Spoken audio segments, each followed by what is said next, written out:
Hey everybody, welcome to Flicker Effect episode 244, or the record session for it anyway. I'm Yeah. David Lott. This is Michelle Hillard right here next to Hi, me. YouTubers. Bobby Jackson is joining us via Skype from California. What's up, Bobby? What's up? I'm here. We're going to be starting in just a moment with our podcast. And yeah, anybody got anything before we start? How's the weather out in Mm-mm. Cali? Yeah. It's okay.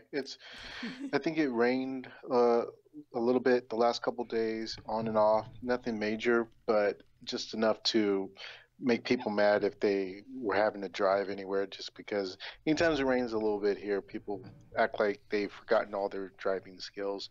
Even though most people who probably live in California are probably from other places and should know how to drive in different types of weather conditions, but aside from that, it has been. I think it was yesterday. I actually had to scrape ice off the windshield, which was weird. I don't think I can recall having to do that before. So it Ever? was pretty cold, and not in California. Yeah, that's true. In California, that would be weird. I I mean, was not gonna, just in terms of temperature, but humidity. I was gonna say, I Yeah, thought it was pretty cold out there. There's a random cold snap you guys are having. yeah. Apparently, Yeah, I very had heard bizarre. basically via another podcast them complaining about it was like in the 20s and 30s, and I'm like, oh wow, it's been that cold out there Jesus. because we've had like highs Well, in the 80s lately. Oh no! And They're saying that this first week of March, could be the hottest in 100 years. They're saying we could actually hit 90 tomorrow.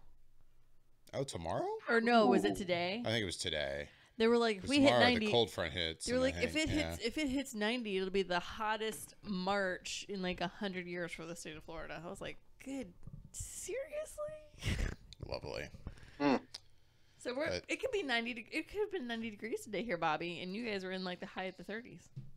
we're getting a nice little Well, cold front tomorrow. It's gonna be a nice weekend. Highs Yeah. in like 70s, mid 70s.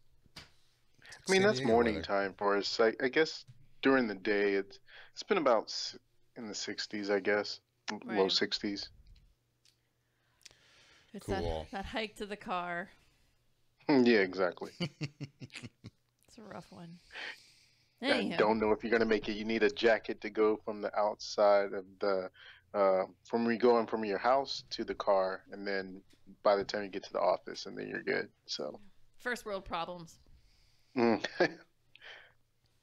So anyhow, All right, so yeah, we're going to be recording a podcast today. We're about to start that now. For those of you joining us it's a on good one, guys. YouTube, you can always find this podcast on iTunes, on Google Play Music, on iHeartRadio, on that app, and pretty much anywhere you listen to podcasts. Just search for Flicker Effect, and we would love if you subscribed. And let's get to it right to it, guys. Ready to record a show? Let's yeah. do Let's it. do this thing. Let's do it.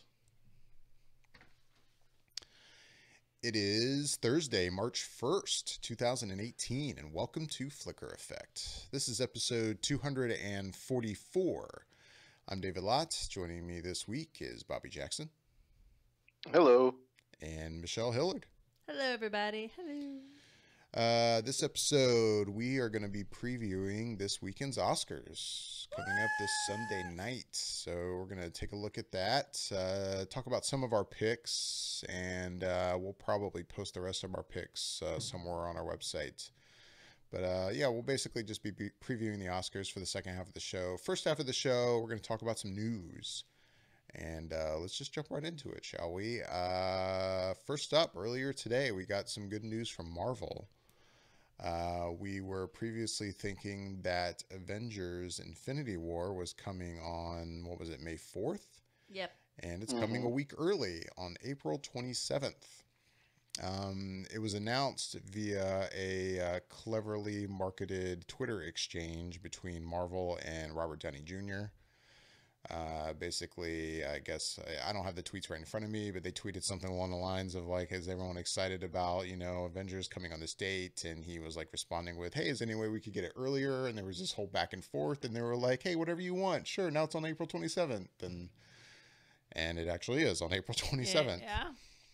Yeah, if you go to Marvel Studios Instagram, they did a My Story and they had the posters. And like, if you kind of click on it, they did like 1 week earlier, and it's like, and then they had the date. It was kind of cute. It was like, aw, they're getting so creative. Yeah, it confused me on Instagram because that's how I first noticed it. I was scrolling through my Instagram feed. I see a Marvel post, and it's Yeah. just a poster. Yeah. But now the poster shows April 27th, and in the description it just said something like, "Hey, Marvel's Avengers: Infinity War coming on April 27th." And for a second, I'm looking at it like, "Wait a second, like that was in May, right?" Yeah, I had one of those yeah. moments where I thought I was crazy. I'm like, "Wait, maybe it was always April? Is it that soon?" I'm like, "That seems so soon." And so I did a quick Google search, and sure enough, I see like 30 minutes earlier they had announced it was Right. coming a week early. But yeah, what you excited about an earlier Avengers film, Bobby? It's funny because a week you think that's not that big of a deal. It's just a week earlier. But when it's a movie like this, you just can't wait to see.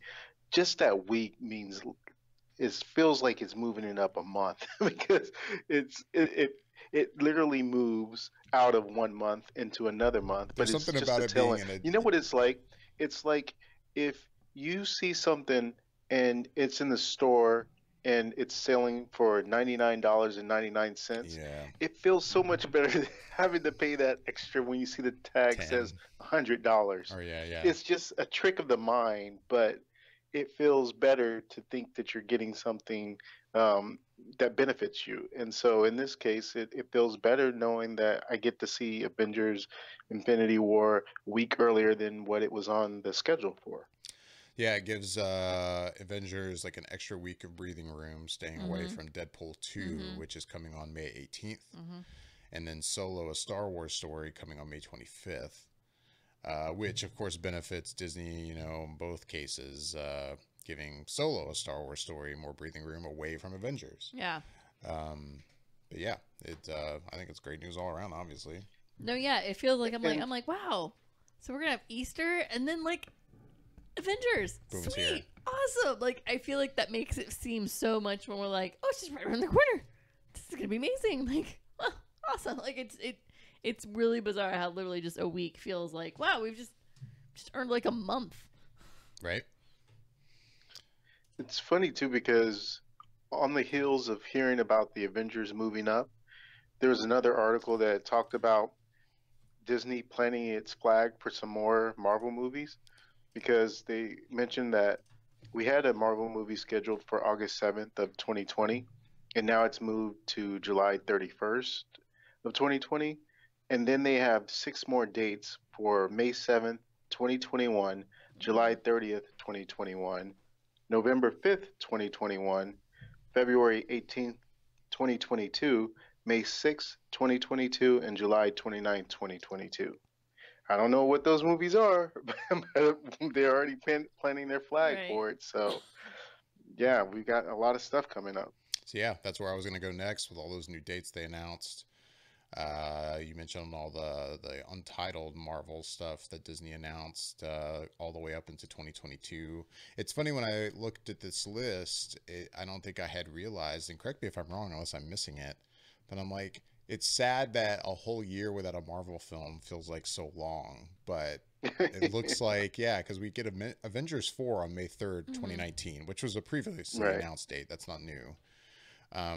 But yeah, we don't get another Marvel film period until May 1st of 2020. And Hmm. that's untitled. We don't even know what that is yet.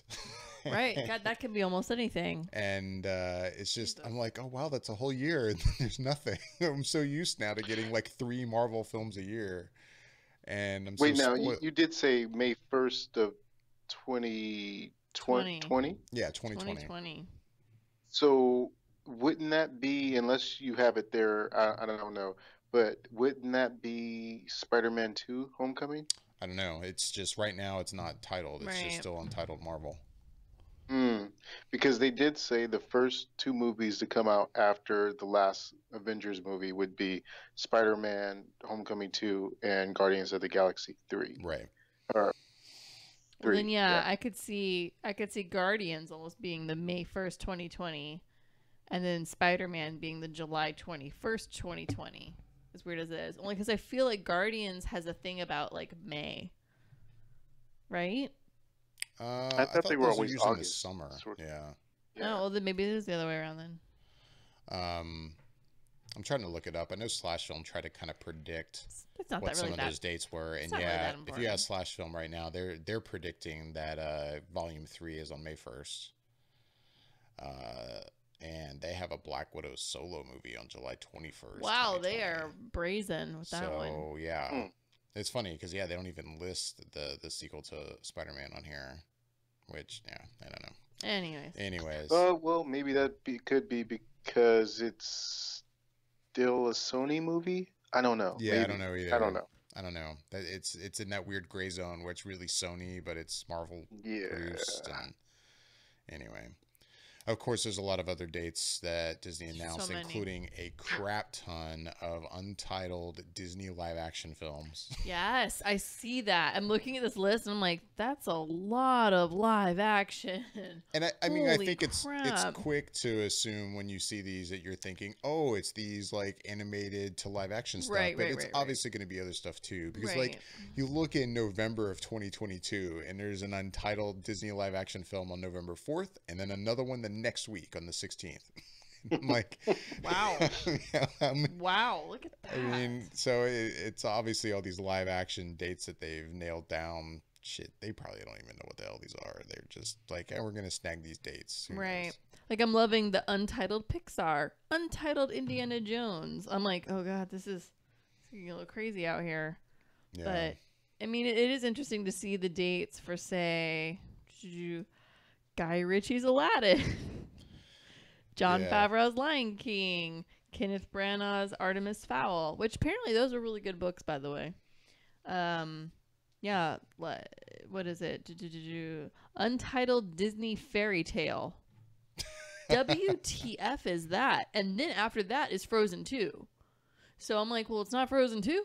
Like, what title could that possibly be? And Which, it's, have and you it's the guys- same month. Yeah, no, it's the exact same month. And then after that is J.J. Abrams' Star Wars Episode 9.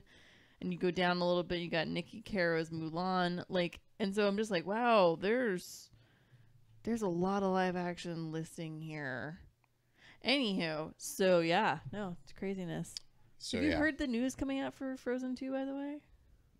There's a little bit of internet gossip.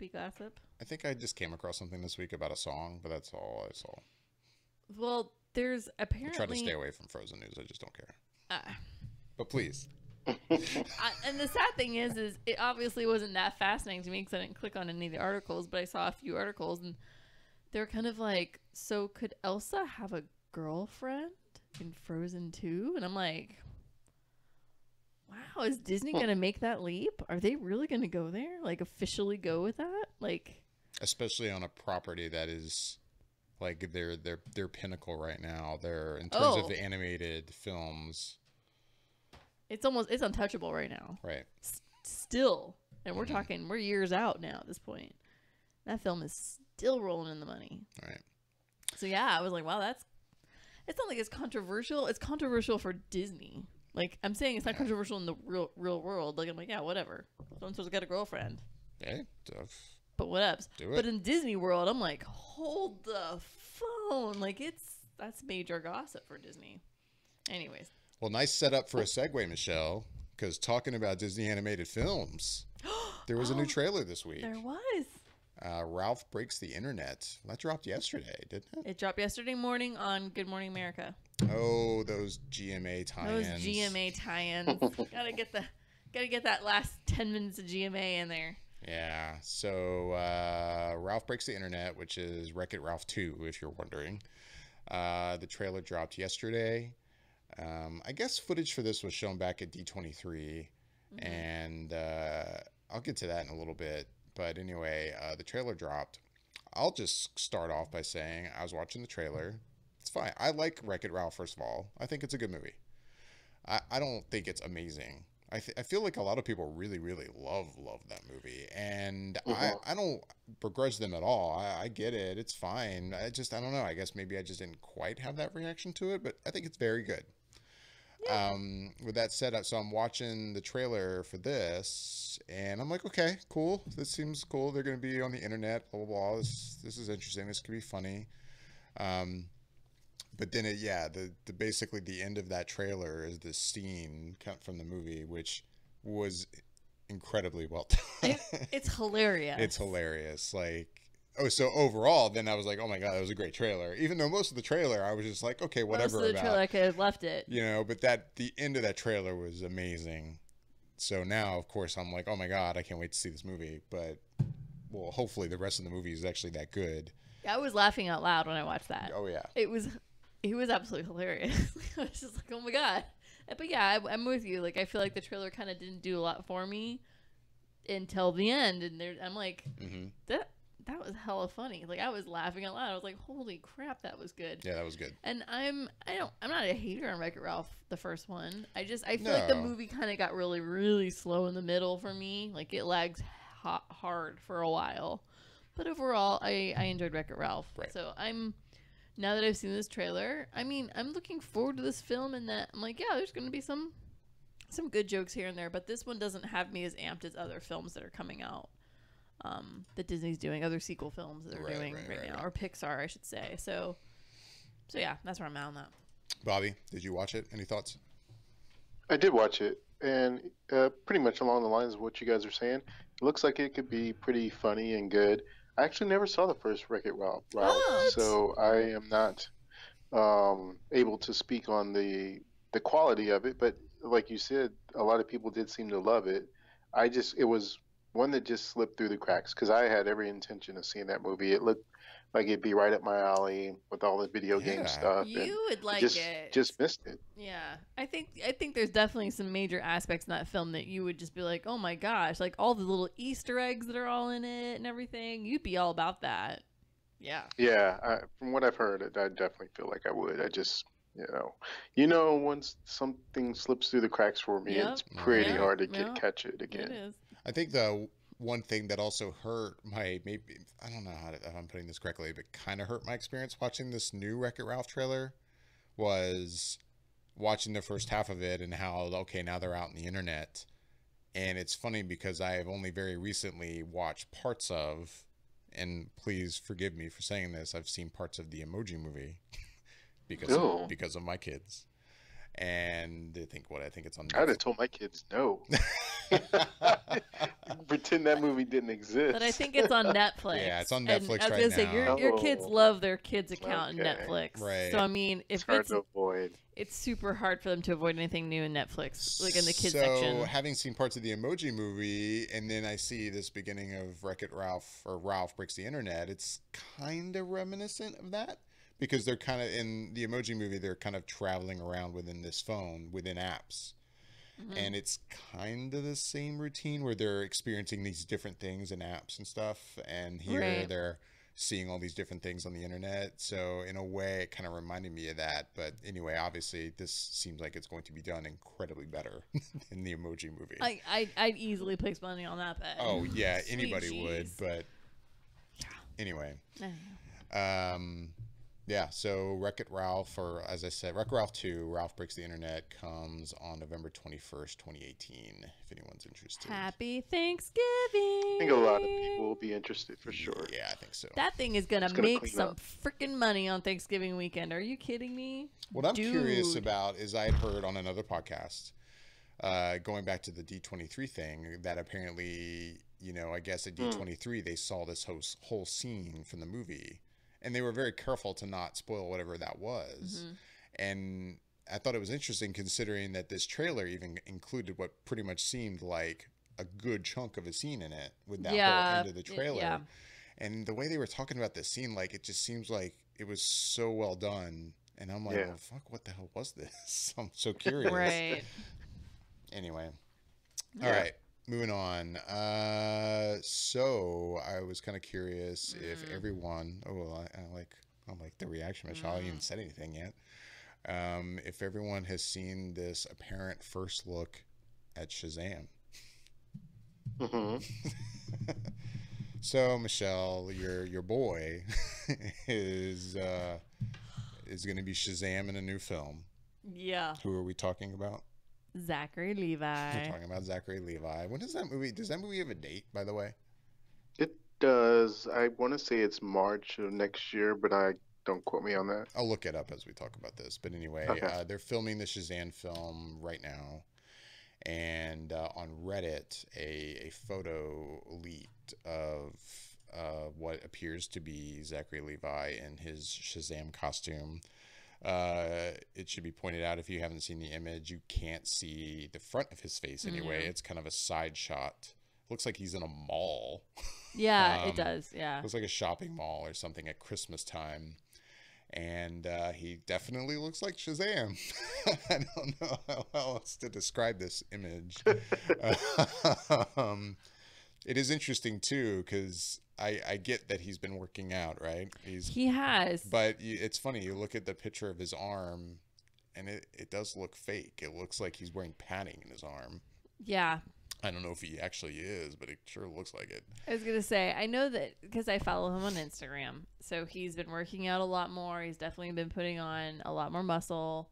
And a while ago, he tweeted out, he put on, not tweeted, but he put on Instagram a photo of the new hair color because he had to dye his hair. Yeah, it's pretty much pitch jet black. Yeah. So he, you know, he's had photos of himself out and about, you know, with his friends and stuff. And his hair is jet black. And it's obviously for this thing, for this film. But like, I'm looking at this photo and yeah, it looks like there's some heavy padding happening on his arms and even his thigh. And I'm like, really? It's funny because I've heard reactions already of people are like, "Oh, well, this is what Shazam looks like. Why is everyone so bent out of shape about it?" But I think the thing is like, I get that Shazam looks like that. That is Shazam's costume. Right. But at the same time, and again, this is just a side shot. It's a horrible This photo. is obviously just a random set photo taken from a phone. Yeah. But you can't help but look at this and go, that looks like a character in a theme park.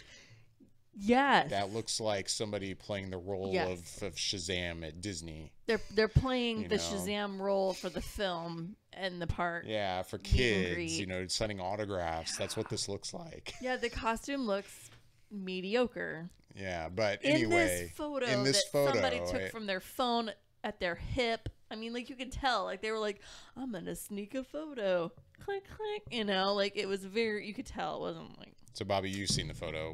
What's your takeaway from it? My takeaway is, yeah, it looks like Shazam, like from the comic books.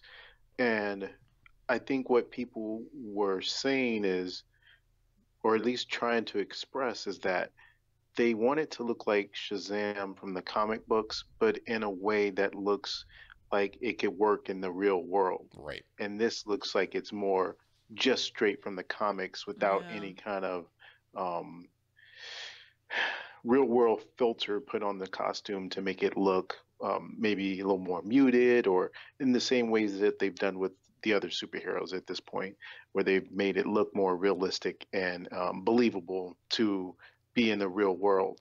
And for my money, for what I believe, this fits in well with what the tone of the movie is supposed to be. They say it's very lighthearted, kind of comedy. And if you think about the movie Big, then that's essentially what you're going to see in Right. the Shazam movie, because it is this kid that's in the body of a full-grown male. And I could see how this would work within the confines of that story, where this kid might think, okay, I'm a superhero, so I have to have a costume, and he put something together that he, maybe didn't necessarily think about in terms of how it should look, and that's what he gets. And or it could literally be his costume, and it just is played in that general sense of this being more lighthearted, that it's supposed to not look good, and it's supposed to evoke a certain sense when you look at it as being cheesy, which is the part of the name of the character's nickname is the Big Red Cheese, I believe. And so it fits in with that character persona. And the only thing I kind of question is tonally, how could it fit in the confines and structure of the DCEU that we have, if that tone is that out there and that and far in left field? How would it mesh if another super superhero ever showed up in that world, Mm, would it feel right? But I mean, that's all just speculation, just because I don't know the context other than what I see in this right. badly taken picture. So, Right. but for me, I could see how it would work, and I'm not upset about it at all. Yeah, and I want to be clear too, from my perspective. Even though I look at this image, and definitely my immediate reaction is kind of, oh, that's interesting. Like, with that said, it doesn't really hurt my expectations with Shazam. I mean, I guess in a way, I don't really have much expectation at all. Yeah. For one, I'm not that familiar with Shazam. I do know the story. I get who Shazam is and everything. But with that said, I've never read a Shazam comic. I would say Yeah, my no. my most exposure to Shazam is one of the DC animated films. I forget which one that was. That has Shazam in it, and There's been a couple. yeah, but there, Can't yeah, remember there's. which I ones. want to say there's only one that was a fairly recent in the past few years that I've seen that I'm like, okay, that's Shazam. Okay, I get it. Otherwise, I have no expectation for what like kind of movie this is going to be. Right. So I have faith that someone like Zachary Levi, who seems to be an uber nerd like most of us, He is. would He is. would not involve himself in something that would be a disaster like this in this world. You know, like Right. I'd like to think he would be like, wait, guys, what the fuck are we doing here? You know? I mean, it's one of the things like he's a big geek. He's a huge nerd like the rest of us are. Right. And the thing is like when he did the TV show Chuck, he knew that it was a fun show. Like there were silly things, they did fun goofy things. And so he's okay with doing that kind of stuff, but at the same time like he wants to do it in a level that's not going to make him look silly or goofy or like make him look like he's not actually a real actor or taking this job seriously. Like he's taking this role knowing like, you know, he's a kid playing an adult, but I think he's taking it and he knows like, I don't know. He knew what he was getting into when he signed on for this film. Like, and I think it'll be interesting. I think it's a good fit for him, honestly, just knowing what other roles he has done and kind of how he is. I think it kind of this movie's it's a good fit for him, and I think it's going to be a good role. So we'll see what happens. So yeah, if you're looking to see this picture that we're talking about, yeah, you can easily find it out there on the internet. Just search for it, and it'll probably pop up. Definitely on Reddit. It popped up on Reddit, and it has been kind of tagged with a spoiler tag, so it gets kind of covered up when you first look at it. You got to click on it to see it, but yeah, it's out there if you're curious to see if he even posted anything on Instagram about it. Oh, about the image. Well, because he'll usually address random stuff He on did. Instagram, on Twitter. Yeah, I was gonna say, I bet you he probably already did. I haven't looked today, but yeah. I sound like He a just stalker. kind of said jokingly, "Hey, so something like I hear the picture leaked or something. What'd you guys think?" And he said, "Yeah, it wasn't an official one, and you'll see something from us fairly soon, or something to that nature." He didn't make a big deal or fuss about it or get upset or anything. So it's just kind of like it wasn't planned, but you know we do have something coming up soon. Yeah. Right. And I haven't done my daily stalking yet, so I'm not a stalker. What are you talking about? No, it doesn't You sound said like it. it at We all. did say it. I'm not a stalker. If I'm searching correctly, it appears Shazam is set to be released in just about a year, April 5th of 2019. That's close. So, Cool. yeah, I would imagine at the latest we would probably see something at Comic-Con this summer. Right. In Right. some form. Maybe, I don't know what Warner Brothers DC has planned at WonderCon, if they would possibly show anything there, but maybe. I don't know. I mean, and I will say, like, they're filming in Toronto for this. Right. I don't know. I know that right now, today was the kickoff for Emerald City Comic Con. I don't know. I couldn't see them going out for that, but yeah, I would say we're looking at San Diego, Yeah, probably. or I mean, at the latest, New York. Yeah, that too. Probably both. Yeah, probably both. All right, moving on to some news from Fox and the X-Men universe and the other properties that Fox owns. Hollywood Reporter did an interesting article about all of the stuff and spin-off films in the X-Men universe and such, and Fantastic Four universe that Fox has rights to, and how it seems that they are kind of moving into fast forward on getting stuff developed in anticipation of, should we get this stuff out there now before a merger happens. I see the quote. Yeah, so in that article on Hollywood Reporter, they mentioned how, yeah, there's several projects in development, one of them being a Silver Surfer standalone film that is being written by comics creator Brian K. Vaughan. Any thoughts on this, guys? I guess I'm going to defer to you guys first, because I will admit I'm not very knowledgeable in terms of Silver Surfer. I haven't even seen, by the way, the Fantastic Four sequel with Silver Surfer in it. I've never even seen that movie. Really no interest. I think I'm good. So, I mean, I would say for purposes of the production and the situation that's happening, Bobby definitely knows more on that kind of side of things than I do, like with Fox and all of the mergers and the acquisitions and who's putting out what films. But as far as Silver Surfer goes, and I'll say, like, I'm not even an extremely knowledgeable Silver Surfer person when it comes to X-Men and Fantastic Four and stuff like that. So I don't know. I just kind of, I look at it as, I don't know if Silver Surfer really needs it, and I also it just seems like it's a rush job to try to pump something out, in my opinion. so thoughts on this, Bobby? Well, I would say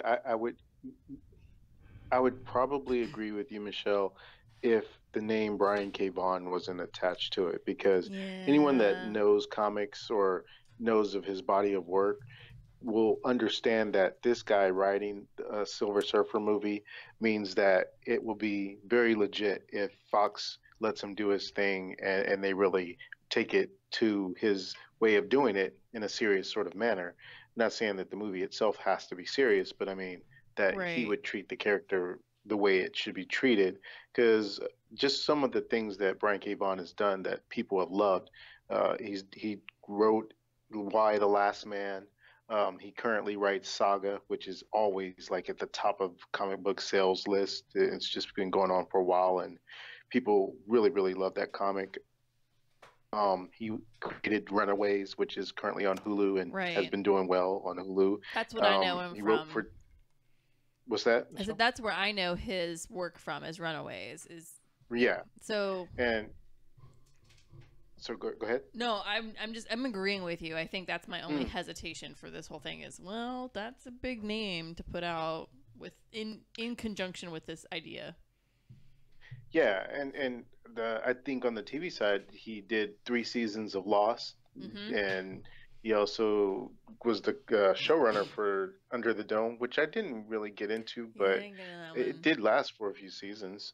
And I think his pedigree is good enough to me to where I see him being attached to this. And I like the Silver Surfer character. I remember for quite a while when I was growing up, that was one of the comics I collected uh, really as much as I could, and followed that character pretty much anywhere he went. I just liked the idea of the character. And for those that don't know, the character is mostly associated with the Fantastic Four, and he is the Herald of Galactus, which when he comes to your planet, that means that Galactus is not far behind because he feasts on the energy of planets and Right. essentially killing everything that lives on it.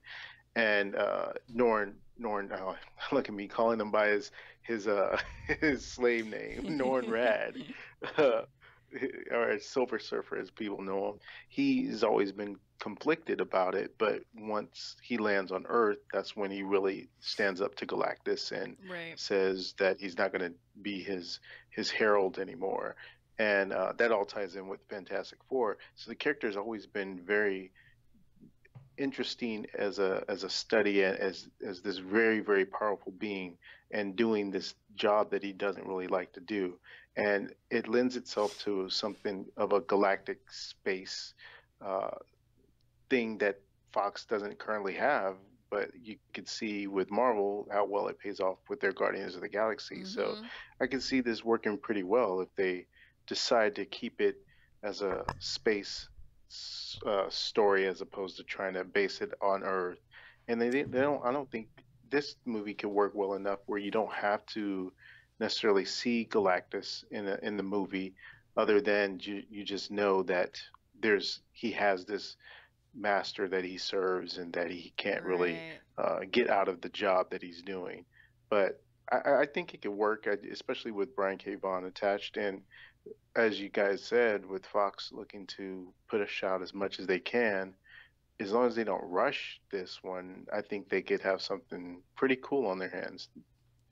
No, I agree with you. With Vaughn on it, it definitely has hope. And I hadn't really have thought of it, but yeah, if they kept the focus of the film and the story in outer space, it would actually be really interesting because I feel like obviously if you did see that second Fantastic Four film, it all takes place on Earth for the most part, and I feel I think all of us agree that those two films put a horrible taste in a lot of people's mouths, and so I think if they were to change the setting and focus it more off of Earth or off of another known planet, I'll put it that way, I think people would be interested in it again.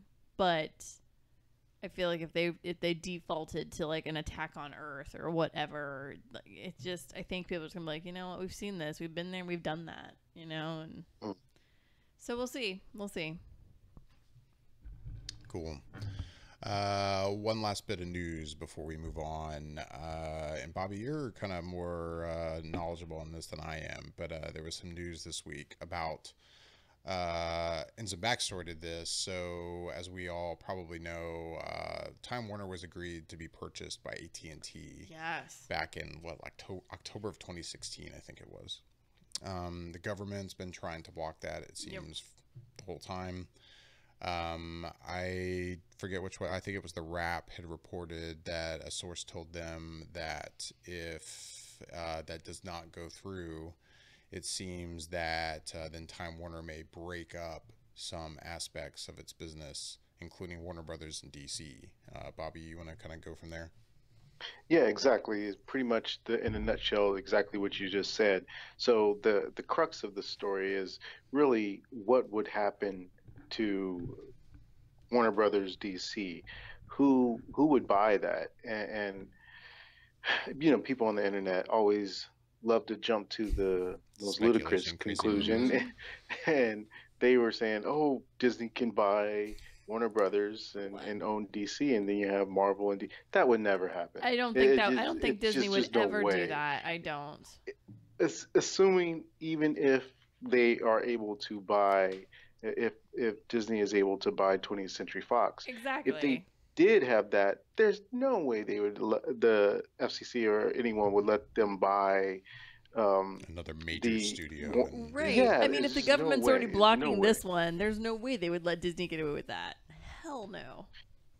Yeah, and so I remember seeing in the article it mentioned that one possible suitor could be Apple because they've got the money and they've been Hmm. trying to get into this Hollywood business for a minute because they have their own interest and own platforms that they're trying to grow out and be able to be a player in this streaming service industry and also in the the content producing business. So that would be an interesting pairing because one thing that you can say about Apple is that they seem to try and put the best people in place to do the job. Mm-hmm. And even when they have their Apple Music, even though it's not like a Spotify or taken off to the levels that they probably wanted. They had a lot of big name people attached to that music Right. service when it was first announced. Yeah. So I know that if they were to buy Warner Brothers and have DC, they would put the right people in place to really maybe make something out of what we have and not have so much confusion and just the general sense of um, eye rolling that comes about when DC mentions something about a movie because you just don't know if it'll ever materialize. So it will be interesting to see, at the very least, if one, this deal doesn't happen between AT&T and Time Warner, and Mm-hmm. then two, if it doesn't and they do decide to sell off um, the Warner Brothers in DC to be able to be a little bit more lean, who would be some of the potential suitors to try and buy it? Could you imagine if Universal tried to buy it? See, I think, It's let's see, crazy. Universal, I believe, is owned by Comcast, I want Mm-hmm. to say. And they're already embroiled in trying to Mm-hmm. buy, I think, Sky TV, which is owned by Fox, Right. which is sort of messing up the deal in a way between Fox and Disney. So Yep. I don't know. It'd be interesting because they have possibilities, I guess. It's If one thing falls through, maybe they'll go for the other thing. So yeah. yeah, it's all up in the air in terms of there's only so many companies with the amount of money to be able to buy some of these things. So you can at least narrow it down to a small pool of different types of Right. corporate entities at this point who could really be able to purchase a company as big as Warner Brothers. Right. It's so funny. I'll be done in a second. It's funny because whenever I hear about all these mergers of all these old studios and old companies in Hollywood and LA, and they've been around for so long, and it's just so funny when I hear about this company's purchasing up this one, this studio's buying up this studio, and I always just I think back to like the golden age of Hollywood and when these studios were first started and how much they all didn't like each other and they couldn't even fathom like possibly working with each other, and like when they would lend out a director or an actor, the contracts would be just so insanely tight because they really didn't like each other. And it's just so funny to think fast forward at this point, what, 70, 80 years. Yeah, God, I can't even think anymore now. It's yeah, I mean, actually probably closer to 100 at this point because some of these studios were started in the early 1900s. Right.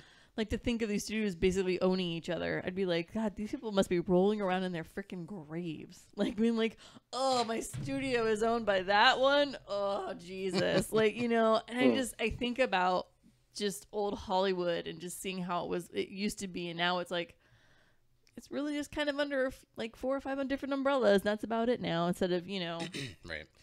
in the teens and 20s of numbers of studios. And it's just so interesting to me. I always think about that. I'm always like, God, they would be pissed to find out they got sold to Hmm. that company. Mm. Anyways. I see what you're saying. Well, moving on to the Oscars. Also, Okay. I had a good segue there too. Look at me. Look at that. Hey. So yeah. Who loves Oscar time? This girl. Hooray Someone's for not excited about the Hollywood. Oscars. Dun, dun, dun, dun, Right? dun, So what? dun, The Oscars are this Hollywood. Sunday. I believe 8 Eastern, 5 Pacific is the start time. If anyone is interested in checking it out, on ABC probably, as always. Yeah. Yep. Um, Yeah. I can never remember. Obviously, Michelle, you're a huge fan. That I remember. I mean, if anybody's listening to the show. But Bobby, I can never remember. Are you one to normally like always watch the Oscars live while they're being broadcast? Do you even care much about Oh watching the yeah. actual show? Oh yeah. I mean, I've watched the Oscars probably, wow, since I was a young kid, probably. Yeah. At least I remember watching them and having an actual interest in them since I was probably 12 or 13. Right. So, I mean, I think I've always looked forward to the show just because of how much of the movies and TVs, obviously this Oscars aren't TV, but just in general, how much Mm-hmm. of movies and TV I watch. I've always had an interest in, oh, there's a show that gives awards to the shows and movies that I watch. I want to see if the movie that I watch that I really like wins this award, sort of thing. That's Yep. at a basic level, that's why I started watching those shows when I was younger. And so I've always kind of tuned in since then and never really missed a show. Yeah, I feel like I went through a phase at some point. I forget when it was. The funny thing is, I actually think it was probably around the time I lived in LA. But I remember going through a phase where I think I kind of like stopped watching the Oscars for like a couple years or so. Right when you live in the heart of where Right when I lived in the it's heart Or of you it. actually live there. And maybe it wasn't right then. Maybe it was right after. I don't know. But I think it was like this time period where I kind of like had this attitude about it, like this elitist, like, I don't feel like watching them pat themselves on the back. Like, fuck that. And I mean, I've obviously gotten over that. Whatever. I don't care anymore. Like, it's fun. I mean, I love movies. If anything, it's just nice because it feels like a nice celebration of all of the movies we had seen for the past year and all the montages and always just, you know, watching whatever a host is going to be doing it that year and what kind of performance they give. And what is it, Jimmy Kimmel this year? It's Kimmel. Yeah, Kimmel. Even though in a lot of ways, I feel like the host position is it's kind of funny because, I mean, what do they do other than a monologue? It's like...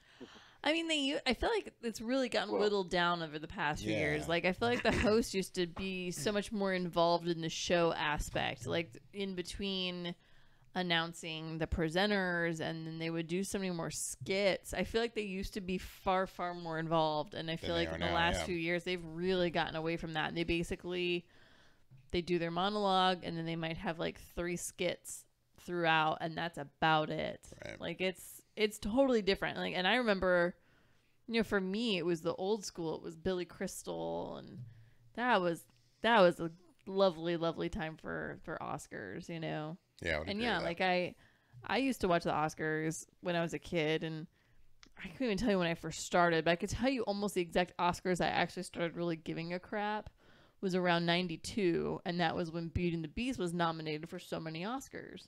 You know, best song, best film, everything, you know.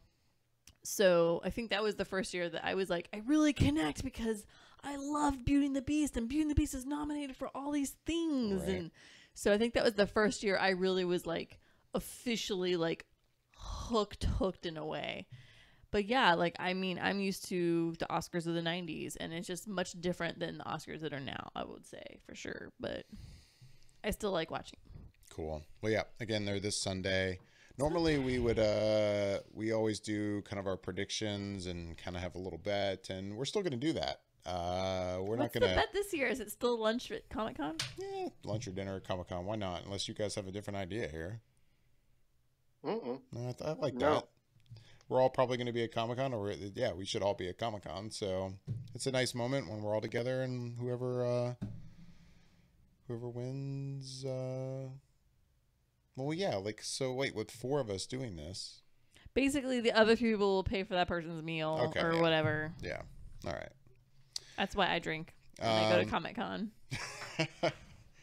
So we'll go ahead on the show here. We'll cover some of the big categories, and we'll put our full like Oscar ballot on the website, and I'll make sure to mention when that's up there. But let's start with the big one. Best Picture. Let's just start from the top. You were just leaping in there. I'm Hold jumping up, right I in, haven't even looked at this. especially since we can't cover all of them right now. We're going to start with the big one, Best Picture. Stressful.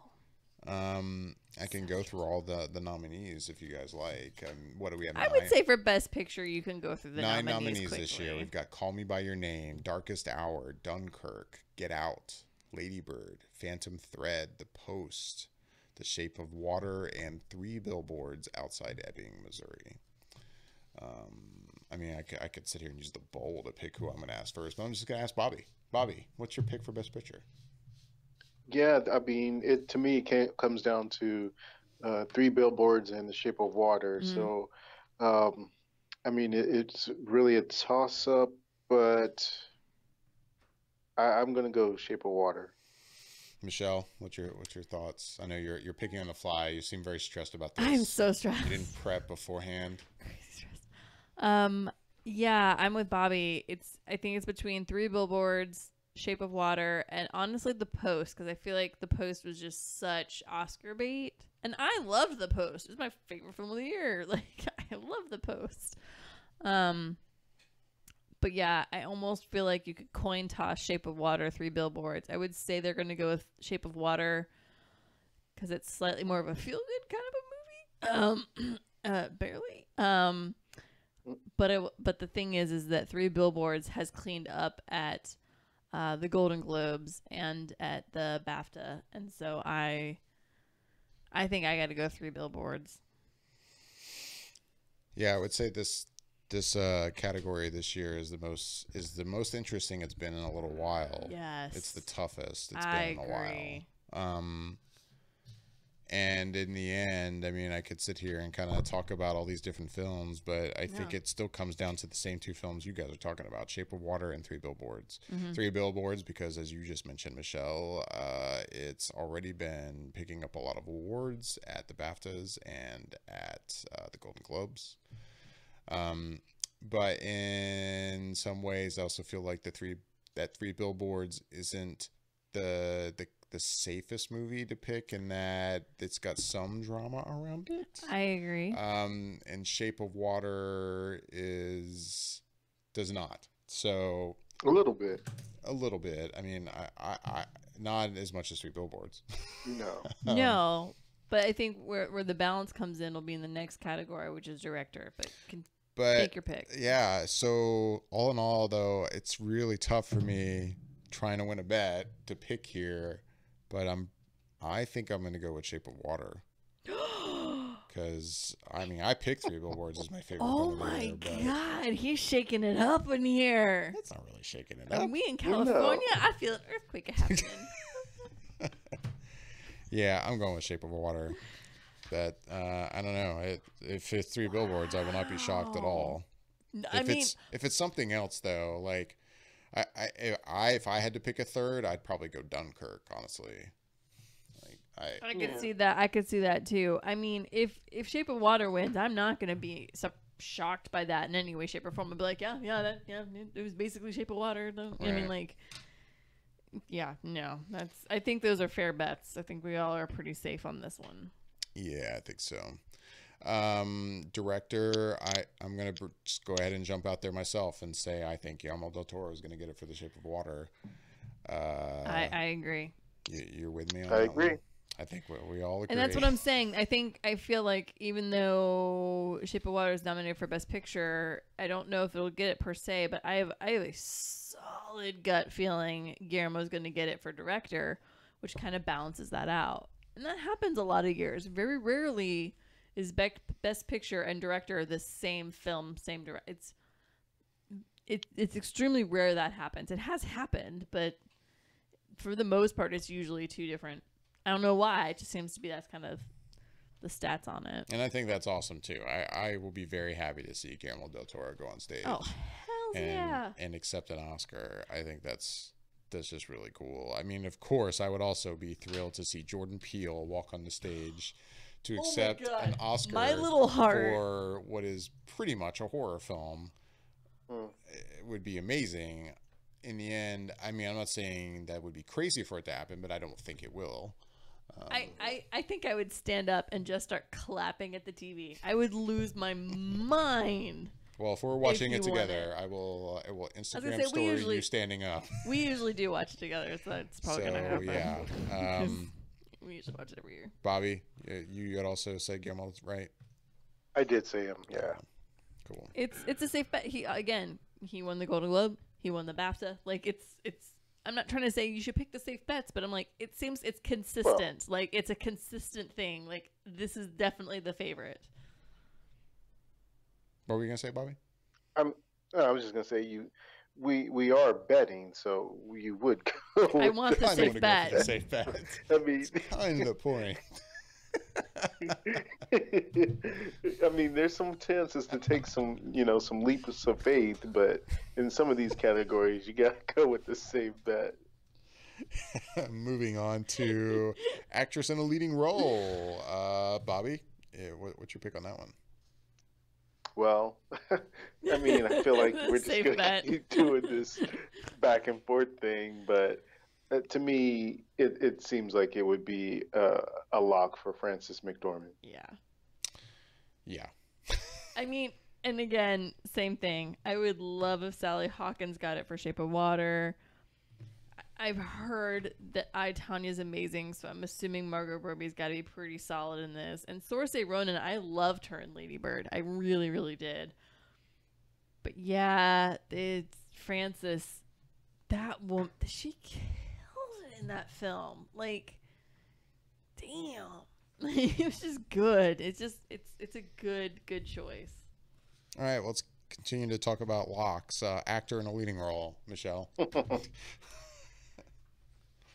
So you say that. Oh, you're hesitating. I'm very hesitant. Oh. This is actually the one I think I have the most issues with right now, because I feel like people that have won, I don't know. You guys go ahead, because I'm honestly. I mean, I think Gary Oldman is going to continue to pick up awards, and that's my safe bet. I mean, Gary he got the Oldman. Golden, he got the BAFTA. So, Bobby, do you disagree? Nah, not even a little bit. That seems like a pretty good pick. Michelle, are you gonna? It's you gonna hard take a because gamble? there's a part of me that really kind of wants to take a gamble in here. Hey, like, that's Do it. play the game. Do it, Do it. Michelle. Because I mean, I feel like Pick Denzel Washington. No, I'm not Yeah. stupid. I feel like, an Oscar favorite is always Daniel Day-Lewis. They love them some Daniel Day-Lewis. This would be the first time, right, that he didn't win when he was nominated for something. Good point. Is it? No. I mean, maybe not the first time, Probably but not, I but think he's pretty much won almost every lately. time he's been nominated. I was gonna say I think he's won 3 out of 5, if I recall.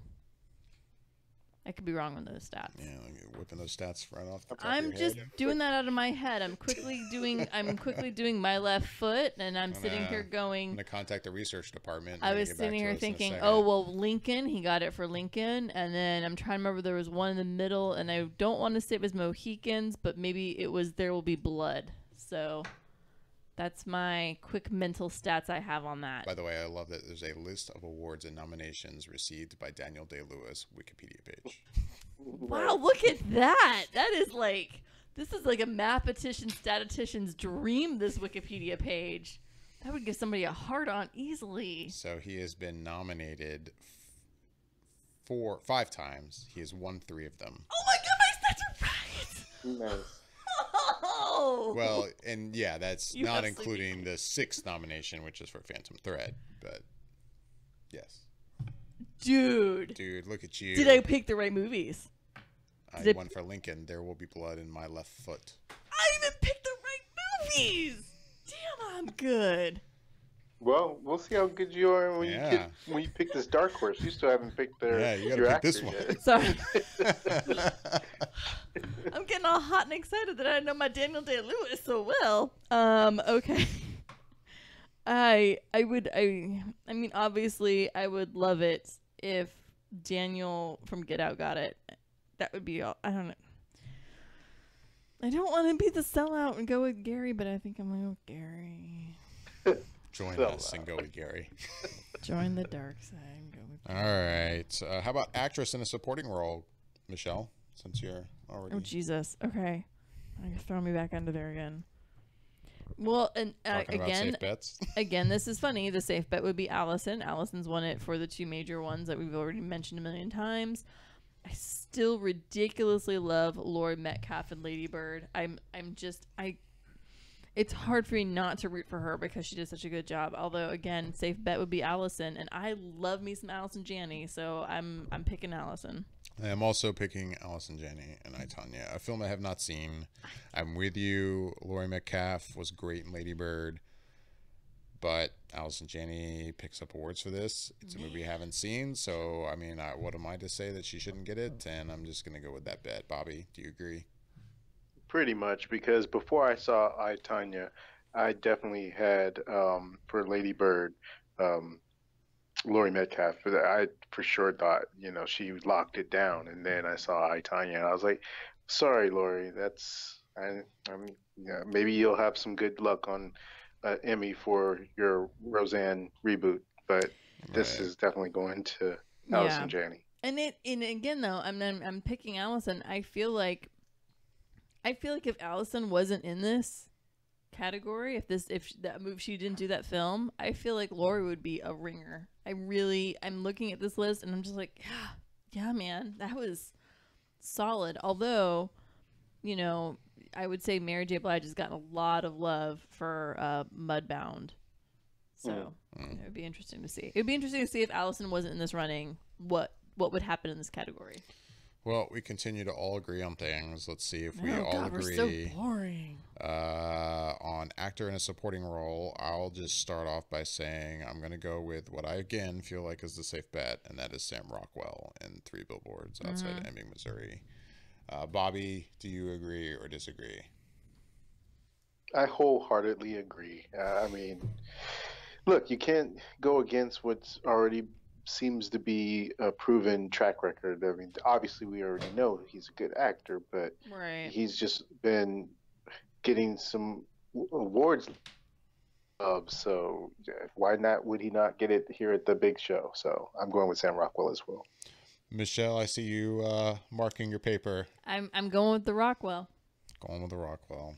It and you know, in a way, this almost makes me sad because I feel like this is actually probably how this is going to go down, and I feel like that makes it almost Are you going to be bored by the Oscars this year? right. I was going to say, does this mean I'm going to be super bored because there's not going to be any surprises? Because and I know this sounds really really freaking weird because I love to win. What? No. Me competitive? Oh my god, never. Never. No, I love to win. I love to make the right picks.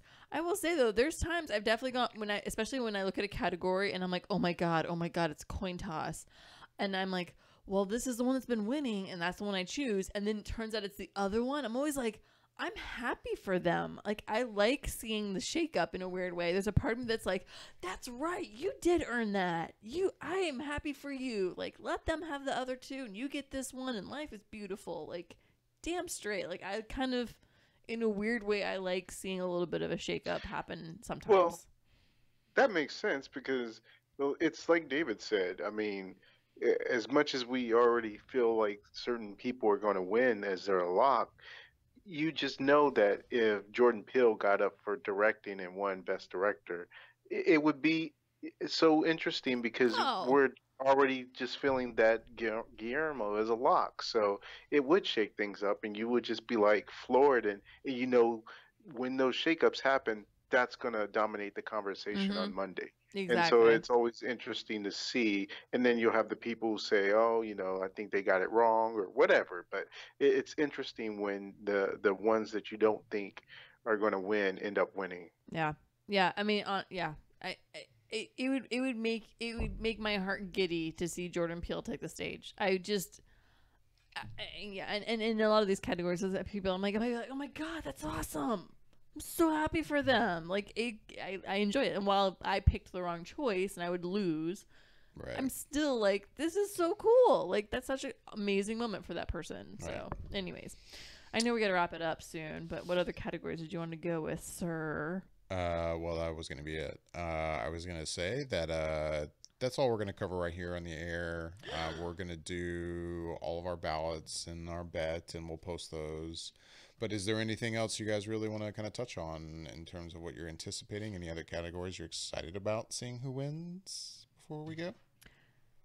I mean, I'm a big cinematography sucker, so for me, that's my other like major like, let's see who gets cinematography. But like for you, I know you like the music stuff, not surprising, and I know you really like sound editing and sound mixing, and I know that's kind of your thing. I know that you usually get really excited about those categories too. Yeah, but I mean, you mentioned cinematography.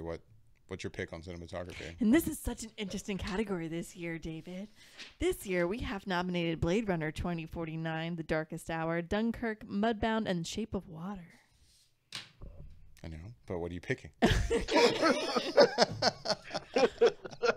Trying Thanks to for lead that read off of the list of I'm nominees.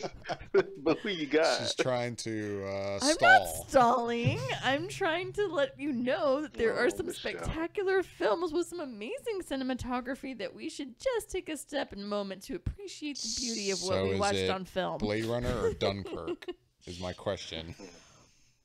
For me, I'm going Blade Runner, Cool. Well, So. we shall see. which is another movie I need to get to the store and buy. I can't believe I don't know that yet. It's ridiculousness. So yeah. Yeah, and you're right. Yeah, I always am interested in seeing who wins score. And if you had to ask me right off the top of my head, looking at these, Dunkirk, Phantom Thread, Shape of Water, Star Wars, Three Billboards. I'm gonna defer to later. I don't know. I'd probably have to say Shape of Water might get that. I was gonna say Shape of Water's been taking that one, So and that one actually is quite a fabulous score. Although I will say, What's Happening in Three Billboards is really good too. yeah, I was gonna say the same thing. I actually really like the score in Three Billboards. It's kind of unique. And, Right. Yeah, and I Bobby- mean Hans Zimmer's work in Dunkirk. I believe he ended up scoring Dunkirk as well, as like he does most Christopher Nolan films. Was good, but I'm gonna go with Shape of Water. Right. Bobby, anything else about the Oscars you wanted to? You're kind touch of on you're kind before we of go? the visual effects dude, right? No, not really. I mean, I don't get me wrong. I like visual effects and all that, but I think if I had a specific category outside of the main ones, maybe I would go with film editing. But I think specifically, if there's one I'm interested in this year, it's probably sound editing and sound mixing, and not even for myself, but for David, because Right. I know how much he likes Baby Driver. His and baby's in there. yeah, so it's like, who will win, Dunkirk or Baby Driver? So Right. Baby's in there. I would say Baby Driver. As much as I love that film, has a little chance of winning either of those awards. But But we'll didn't see. it take the Golden Globes? Did it? Yes. I don't remember. And even so, I would not bet for Baby Driver here. Wow. I take a lot of what the Golden Globe says with a grain of salt. I feel like this is the section of the show this year that's going to be interesting to watch. Is this section? I feel like unfortunately the main one isn't going to give me a lot of surprises, but I feel like this other stuff I'm going to be like, shut the front door. All right, guys, we're gonna wrap things up. As I mentioned, the Oscars in 3 days, Sunday night. Sunday. So we will unfortunately not be recording a Sunday show. But I'll be Instagramming like a mad fool because I'm weird. Yeah, busy weekend. So probably no weekend box office show this weekend. So our next show will probably be a midweek show next week. So look out for that, and then we'll talk about how our Oscar predictions went and how the bet turned out. the running bet that we have every year. Yeah. Yeah. Let's go ahead and wrap things up, guys. As always, we'd love to hear back from everyone listening. You can email us at feedback@flickereffect.com with your questions or comments. You can find us on Facebook, on Instagram, on Twitter, on YouTube. Just search for Flicker Effect, and I'm sure you will find us. So we would love to hear from you in any of those accounts as well. If you like the show, please leave us a glowing review on iTunes. It would help us reach out to more listeners. We would really appreciate it. And yeah, with that, I'm David Lott. I'm Bobby Jackson. And I'm Michelle Hillard. Thanks for listening. All right, YouTubers, you heard it. Oscar picks. Like us. Follow us. Send us messages. Pretty please. Pretty please. Pretty Yeah, please. YouTube. Yeah, YouTubers. Get on that. All right. So yeah, good show, guys. I liked it. I think it was good. Good show. Glad you enjoyed it. I did enjoy it. I did. It covered quite a lot of things that I'm really interested in. Sweet. Yeah. I'm sorry we didn't get to Kristen Wiig and Wonder Woman. I you took the words out of my mouth. I was about to say the whole Wonder Woman Kristen Wiig thing. Maybe next time. Yeah, it's probably not going to happen. No, probably not. All right, YouTube. All Y'all right. have a lovely evening. Happy Thursday and Sunday. Watch you some Oscars. So, all right. Everybody say good night, YouTube. Good night, YouTube. Good night, YouTube. Bye.